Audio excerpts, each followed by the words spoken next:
ये कहानी मैनुअल नाम के लड़के की है जिसे अपने माता पिता के तलाक की वजह से अपने एक रिश्तेदारों के साथ रहना पड़ता है। तो उसे पता चला कि उसके 3 चाचा हैं, जो कि ये तीनों बड़े ही पेलहरबाज आदमी हैं। ये लोग एक ही बिल्डिंग में रहते हैं, मगर उसे 3 महीनों के लिए अलग अलग घरों में रहना होगा। पहले मैनुअल ह्यूवान के घर में रहने वाला है। अगले ही दिन अपने दुकान में ले गया, जहां सिर्फ लवंडियां ही काम करती हैं, और वो अपने चाचा को औरतों के साथ फ्लर्ट करते हुए देखता है। मैनुअल उससे काम सीख रहा था, पर तभी वहां उसकी बेटी फुनसांता आ जाती है, जिसे देखते ही मैनुअल उसे पसंद करने लगता है। मैनुअल हुवान और फुनसांता के साथ वक्त बिताकर बहुत खुश था, और एक दिन हुवान उन दोनों को शहर से दूर घुमाने लेके जाता है, जहां शांति के माहौल में हुवान उन दोनों को पेंटिंग सिखाने लगा। हुवान ने मैनुअल को कुदरत की खूबसूरती के बारे में बताता है और उस खूबसूरती को तस्वीर में उतारने की कोशिश करने लगे। और फिर हमें अगले सीन में दिखाया जाता है, फुनासांटा अपनी माँ से डांस सीख रही थी और वही मैनुअल को हुवान कला के बारे में समझा रहा था।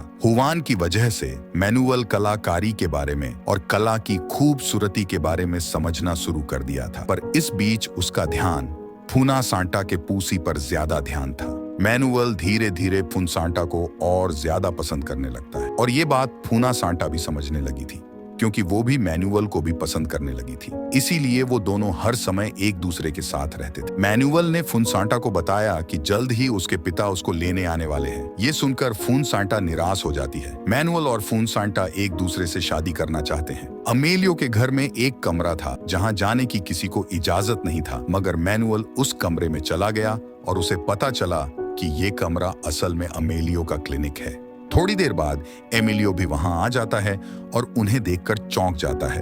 बाकी चाचाओं की तरह वो भी उन्हें अपना काम दिखाता है। थोड़ी देर बाद एमिल की पत्नी आती है और उन बच्चों पर चिल्लाने लगी, क्योंकि उसने उन दोनों को उस कमरे में आने से रोका था, और अमेलियो से कहने लगी कि उनके पिता यानी कि मैनुअल के दादा अंटोनियो से बात करने की जिद कर रहे हैं, क्योंकि वो मैनुअल को ही एंटोनियो समझते हैं। मार्गरीटा का कहना था, मैं उन्हें और नहीं संभाल सकती, क्योंकि वो दिन भर मरने की बातें करते रहते हैं। अमेलियो जानता था कि उनके पिता मैनुअल से बात करके अच्छा महसूस करेंगे, इसलिए उसने मैनुअल को अपने पिता के पास भेज देता है। मैनुअल के दादा कहने लगे कि दुनिया खत्म होने वाली है, और इसलिए दुनिया खत्म होने से पहले दुनिया देख लेनी चाहिए। फुनसांता के अलावा किसी को भी मैनुअल के दादा की बातें समझ नहीं आती थी, और फिर ये कहने लगे, घर में कई सारे राज हैं और वो सारे राज परिवार को शर्मिंदा करती हैं, और वो अपन खुद का राज बताने वाले थे, पर इन्होंने बताते हुए अपनी बात बताना भूल जाते हैं। जब उन्हें अपनी बात याद आती है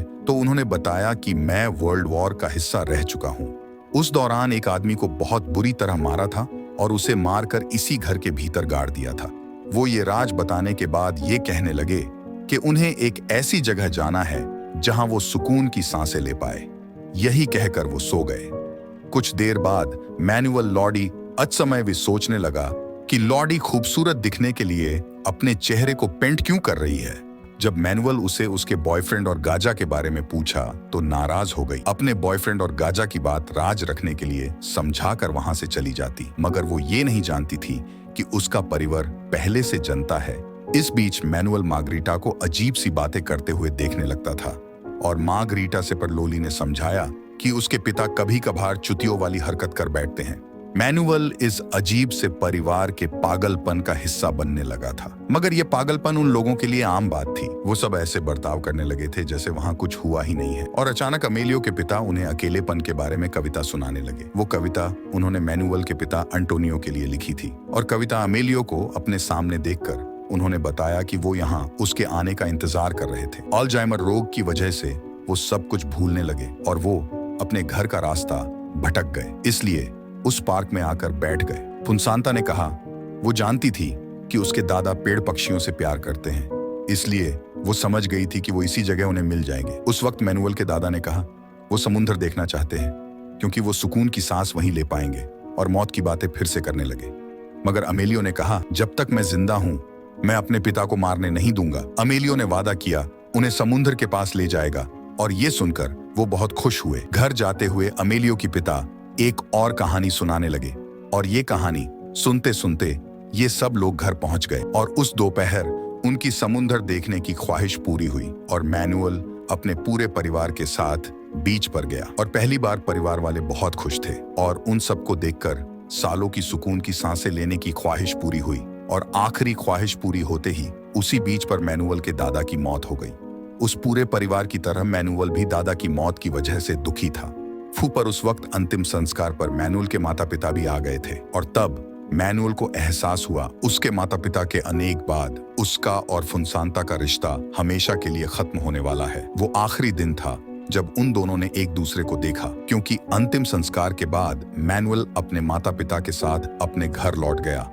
ये कहानी है पॉल नाम के एक शख्स की, जिस बेचारे को ये लगा कि सिपाही बनने के बाद उसकी जिंदगी खुशहाल हो जाएगी, मगर वो ये नहीं जानता था कि उसे किन मुश्किलात का सामना करना पड़ेगा। तो आइए बढ़ते हैं आज की अपनी कहानी की तरह। ये कहानी है 1907 की, जब जर्मन में जंग चल रही थी। हम जर्मन सोल्जर्स सिपाहियों को देखते हैं जिनकी हर तरफ चीखो पुकार होती है। चारों तरफ लाशी थी, सभी डरे हुए थी। इन्हें बीच हम एक यंग सोल्जर को देखते हैं। उस सिपाही की उम्र बहुत कम थी जो अपनी चारों तरफ लाशों को देखकर डरा हुआ था। वो ऐसा हाल देखकर एक जगह पर बैठा होता है। तभी उसके पास एक सिपाही आता है जो कहता है, तुम ऐसे नहीं बैठ सकती, तुम्हें हमारे साथ लड़ना होगा। इन्हीं लाशों में उस लड़के की भी लाश थी जो कुछ वक्त पहले बहुत सैधा डरा हुआ था, जिसकी लाश गलने सड़ने लगती है। इसलिए सभी सिपाहियों की लाशों को ताबूत में बंद कर दिया जाता है और फिर एक एक करके सबके जिस्मों से यूनिफॉर्म उतार दिए गए थे और उन यूनिफॉर्म कपड़ों को वापस शहर में भेज दिया जाता है ताकि कपड़े धुले और जो नए आने वाले सिपाही हैं उन्हें ये कपड़े दोबारा दे दिए जाए।